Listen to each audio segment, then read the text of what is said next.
The stranger rode into town with blood on his hands and a name written on a piece of paper that had been folded so many times it was falling apart. The sheriff watched from the porch of the county office as dust settled around the man's horse, noting how his eyes scanned every window, every doorway, every shadow along the main street of that frontier town. There was something about the way he moved that spoke of purpose, the kind that comes from months of tracking, weeks of sleepless nights, and a heart that had been emptied of everything except one single need. The prairie wind carried the smell of distant rain, but the sky above remained clear and merciless, just like the look in the stranger's eyes. When he finally dismounted and asked about a man who worked at the rail depot, the sheriff felt that familiar weight in his chest, the one that always came before trouble arrived in full. This was not going to be a simple arrest. This was going to be something that would haunt this town long after the dust settled. If you believe justice still exists in forgotten places, hit that like button and subscribe to hear what happened next. The man at the rail depot was known as a quiet worker, someone who kept to himself, arrived early, and never caused trouble in the saloon or anywhere else in town. The sheriff had seen him hundreds of times over the past 2 years, always polite, always nodding respectfully, always seeming like the kind of man who just wanted to disappear into an honest day's work and nothing more. But the stranger who rode in that morning carried a warrant from 3 counties away, and when the sheriff read it, his hands went cold despite the heat of the midday sun. The charges were severe, written in the careful script of the judge who had heard testimony that no one should ever have to speak aloud, and the details painted a picture of something dark that had happened on a homestead near the canyon ridge years before. The sheriff arrested the rail depot worker without incident, watching as the man's face showed no surprise, no resistance, only a kind of tired acceptance that spoke of someone who had been waiting for this moment to arrive. As the cell door closed, the stranger stood outside the county office, and the sheriff asked him the question that was burning in his mind since the man had arrived. The stranger's answer was simple, delivered in a voice that barely rose above a whisper, but it carried the weight of years. He was not a bounty hunter. He was not a lawman from another territory. He was someone who had spent every dollar he had, traveled through territories where men disappear without trace, and slept under stars that offered no comfort, all to find a man now sitting in that cell.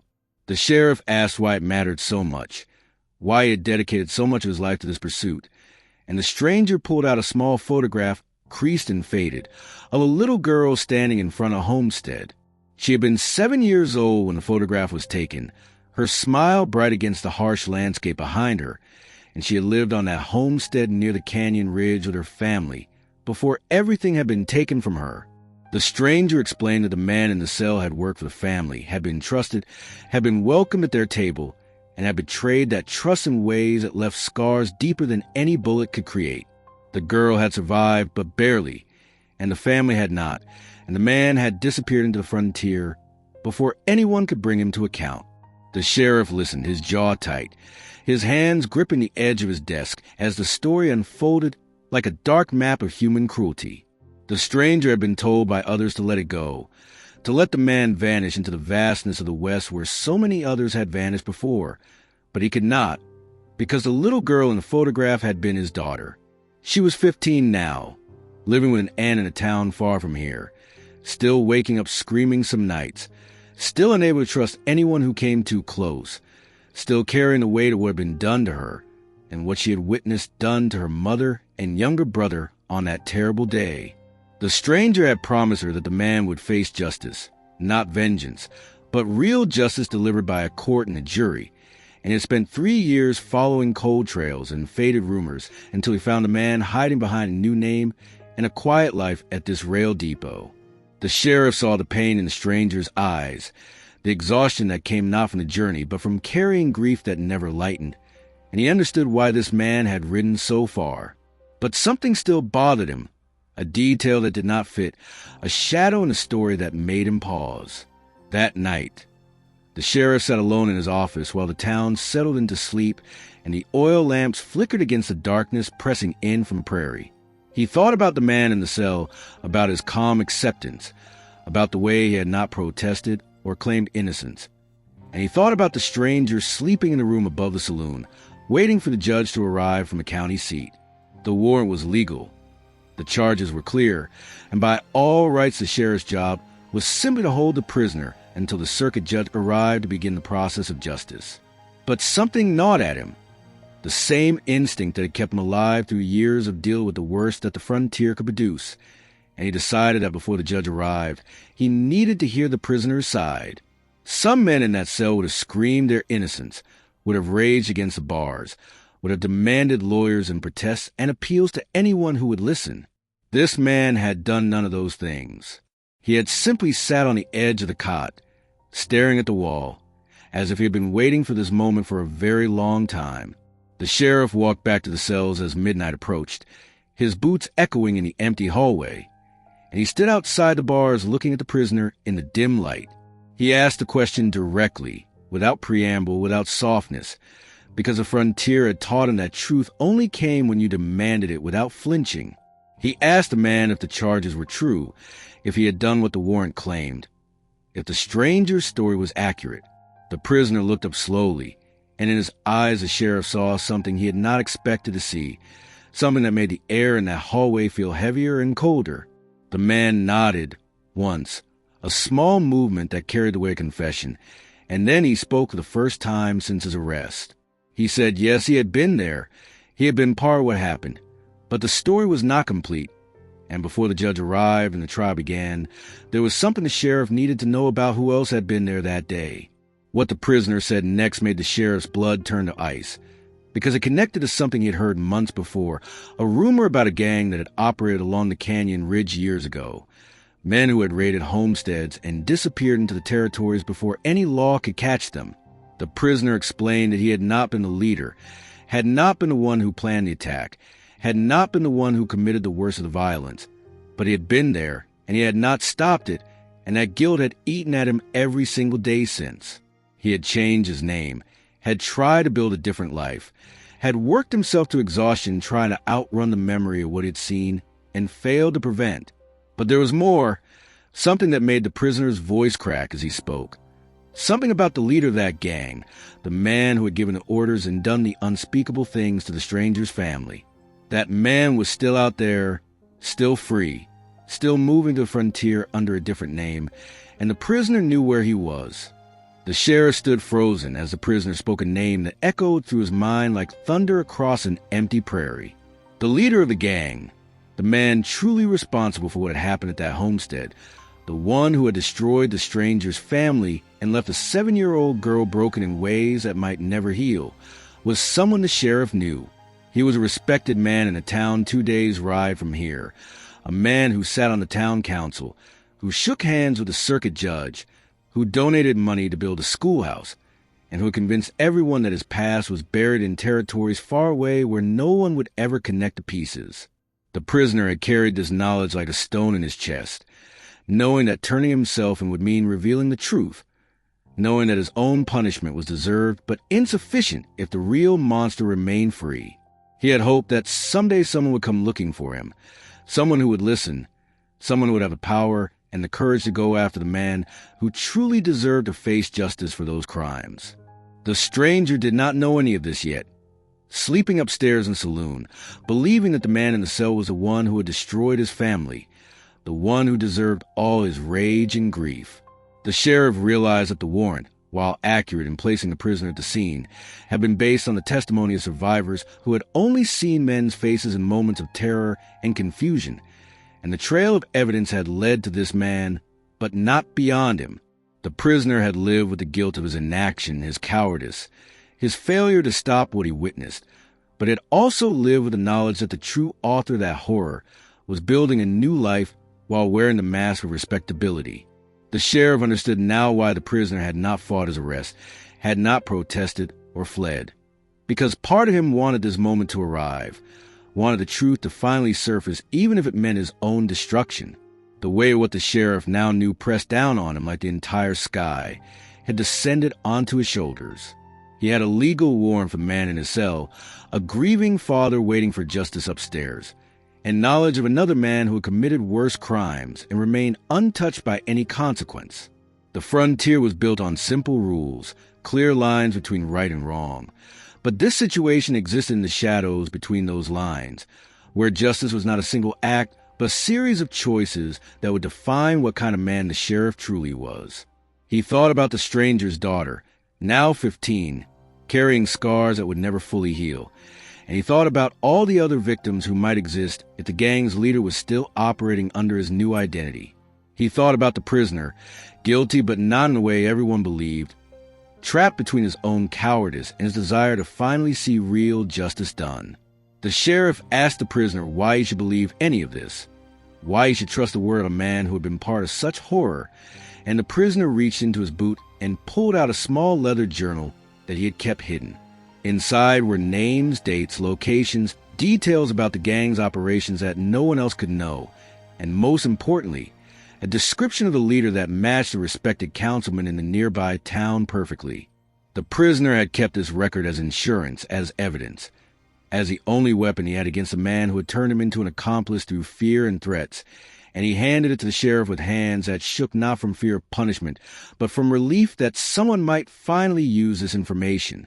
The sheriff read page after page by lamplight, and with each entry, the full picture of what happened came into focus, revealing a pattern of violence that extended far beyond one homestead, far beyond one family, to a series of attacks that had terrorized the frontier for years. When dawn broke over the prairie, the sheriff had not slept, his mind working through every possible path forward, every consequence, every risk. He could simply hold the prisoner, wait for the judge, let the legal process unfold as it was meant to, and the stranger would get his justice against the man in the cell. But the real monster would remain free, would continue his respectable life, would never face the full weight of what he had done, and justice would be incomplete, a shadow of what it should be. Or the sheriff could do something more dangerous, something that would require him to step beyond the simple boundaries of his authority, something that would put his own life and reputation at risk, but might finally bring true justice to all the victims. The choice was not about law anymore. It was about what was right. And those two things did not always align on the frontier, where power often mattered more than truth. The sheriff made his decision as the sun climbed higher, casting long shadows across the dusty streets of the frontier town. He would tell the stranger everything, show him the journal, explain that the man in the cell was guilty, but not in the way the warrant claimed, and that there was a bigger target who needed to face justice. He would ask the stranger to trust him, to delay his vengeance, to help him go after the real leader of the gang who had destroyed so many lives.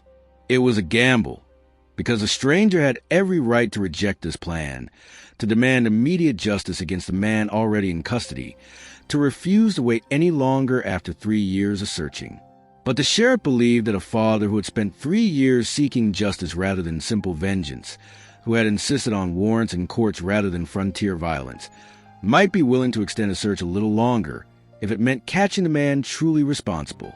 When the sheriff told the stranger everything that morning, showing him the journal and explaining what the prisoner had revealed, he watched the man's face transform through shock, rage, confusion, and finally a grim understanding. The stranger read the journal entries with hands that trembled, seeing his family's tragedy described in cold detail alongside other attacks, other families, other children who had suffered under this gang's violence. He looked at the sheriff with eyes that held questions about why the prisoner had kept this information, why he had not come forward sooner, why he had let the leader remain free for so long. The sheriff explained the prisoner's fear, his guilt, his complicated position as both perpetrator and potential witness, and he made it clear that the prisoner would still face justice for his role, but that justice should be complete, should include everyone responsible, especially the man who had orchestrated it all. The stranger stood silent for a long time, looking out at the prairie stretching endlessly beyond the town. And when he finally spoke, his voice carried the weight of decision that would define the rest of his life. The stranger agreed to ride with the sheriff to the town where the gang's former leader now lived behind his mask of respectability, but he made one condition clear with a voice that left no room for negotiation. The prisoner would remain in the cell, would face trial for his part in what happened, would not be released or given any promise of leniency, because complicity in evil still carried its own weight of guilt. The sheriff accepted these terms, understanding that the stranger needed some justice to be certain, some punishment to be guaranteed. Even as they pursued the larger target, they would take the journal, gather whatever additional evidence they could find, and confront the councilman with enough proof that even his political connections and respectable facade could not protect him. It would be dangerous, because men with power and secrets often fought hardest when cornered, and the frontier had a way of swallowing people who threatened the wrong individuals. Before they left, the sheriff spent time reviewing the journal more carefully, cross-referencing the attacks described with reports he had heard from other counties, piecing together a pattern that showed the gang had operated for nearly 2 years before disappearing. The councilman had been smart, had moved to a different territory, had used money stolen from the raids to buy legitimacy and influence, and had spent years building a wall of respectability around himself. But the journal contained details that only someone present at the raids could know, descriptions of specific items stolen, names of victims, locations of camps, and most damning of all, the councilman's real name from before he had reinvented himself. The sheriff knew that presenting this evidence would require careful strategy, because simply arriving in the other town and making accusations would likely result in the sheriff and stranger being arrested themselves or worse. The two men rode out at dawn, leaving the prisoner in the custody of the sheriff's deputy with strict instructions to let no one see him or speak with him until they returned. The prairie stretched before them in waves of grass and dust, the sun climbing high with each mile, and the stranger rode in silence beside the sheriff. Both men lost in their own thoughts about what lay ahead. The sheriff had sent a telegram the night before to a U.S. marshal he trusted, explaining the situation and requesting backup. But the marshal was 3 days away, and they could not wait that long, could not risk the councilman learning they were coming and disappearing again into the vastness of the frontier. They would have to confront him with just the two of them, armed with evidence and determination, hoping that the truth would be weapon enough. As they approached the town where the councilman lived, the sheriff felt the familiar tension that always preceded violence, that animal awareness that danger was close and unavoidable. The stranger felt it too, his hand unconsciously checking his revolver, his eyes scanning the streets ahead for threats, his body coiled with the readiness of someone who had waited years for this moment and would not let it slip away. They stabled their horses quietly and made their way to the councilman's house, a large structure on the edge of town that spoke of wealth and influence, with a white fence and flowers planted along the path, a perfect picture of frontier prosperity.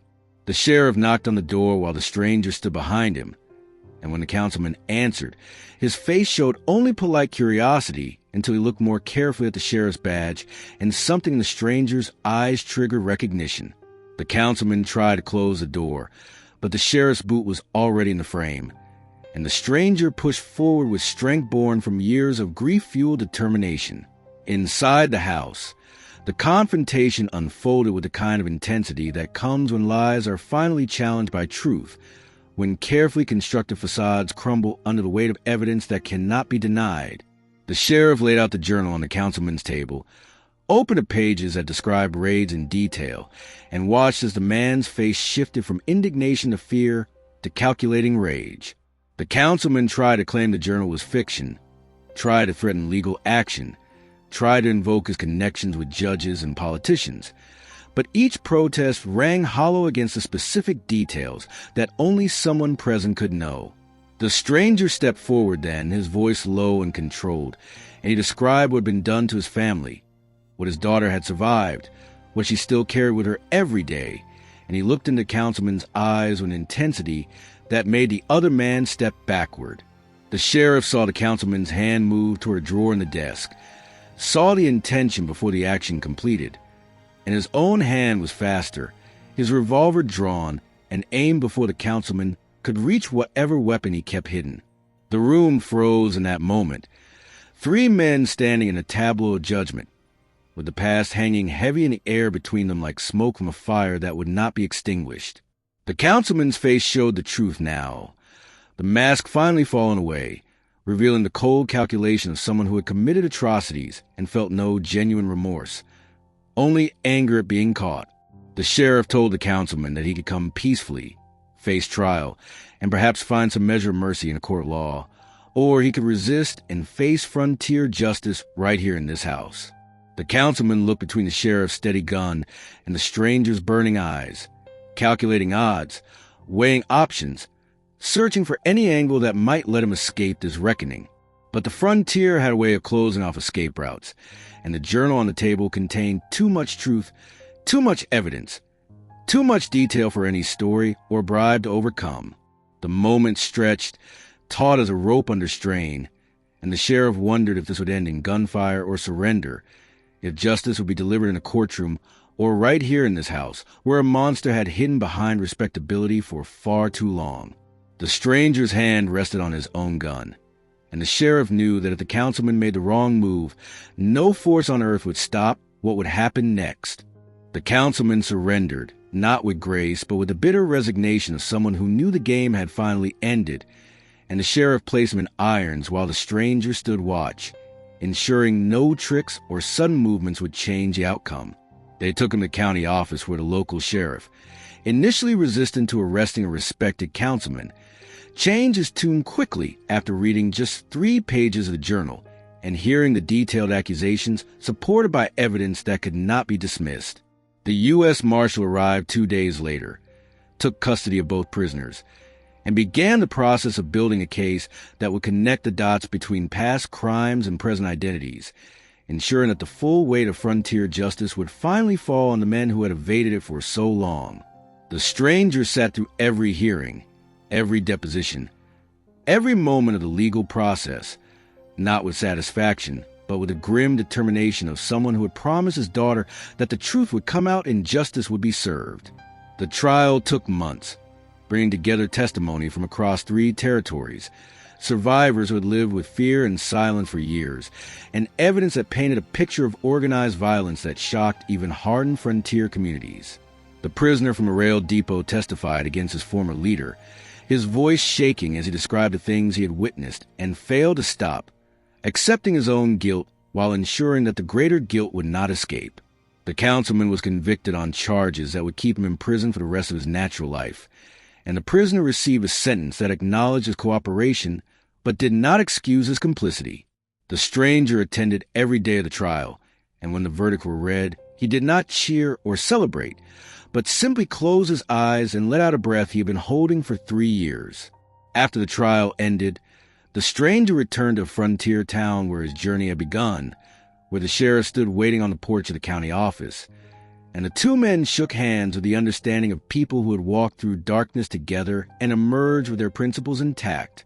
The sheriff asked if the stranger felt that justice had been done, and the man answered that justice was never perfect, never complete, never enough to undo what had been taken, but it was better than silence, better than letting evil hide behind respectability, better than teaching his daughter that the world did not care about what had been done to her. He said he would return home to her now, would tell her that the men responsible had been found and punished, would show her that persistence and truth could still matter even in a world that often seemed designed to crush both. The sheriff watched the stranger ride away across the prairie, the dust settling slowly behind his horse, and thought about how justice on the frontier was rarely simple, rarely clean, rarely the straightforward thing that people imagined when they talked about law and order. He thought about the prisoner who had carried guilt for years and finally found courage to speak truth, and about the councilman who had built an empire on blood and lies, and about the little girl who was now a young woman learning that the world could still bend toward justice if enough people refused to look away. The journal remained as evidence, locked away in a federal office, its pages containing stories of pain, but also proof that even in the darkest corners of the frontier, truth could still be recorded, preserved, and eventually brought to light. The town returned to its normal rhythms. The rail depot hired a new worker, and the sheriff continued his rounds through streets that seemed quieter somehow, as if the resolution of this case had settled something in the air that had been disturbed for too long. He received a letter months later from the stranger, brief and plainly written, saying that his daughter was doing better, was beginning to trust again, was learning that the world contained people who fought for justice even when it was difficult and dangerous. The letter thanked the sheriff for listening, for believing, for acting when it would have been easier to simply follow the warrant and ignore the deeper truth. The sheriff kept that letter in his desk drawer, pulling it out sometimes when the weight of his job felt too heavy, when the cynicism of frontier life threatened to overwhelm his belief that what he did mattered. Years later, when people asked the sheriff about the most important case he ever worked, he would tell them about the stranger who rode into town looking for justice and found something more complicated, about the prisoner who chose truth over continued silence, and about the respected councilman whose mask finally cracked under the weight of evidence and courage. He would explain that justice on the frontier was not about the fastest draw or the strongest arm, but about the willingness to keep digging when the first answer was not the complete answer, to listen when others would have stopped listening, to act when action meant personal risk. He would say that the frontier was full of men who could shoot straight, but the rarest and most valuable men were the ones who could see straight, who could distinguish between surface truth and deep truth, between convenient justice and real justice.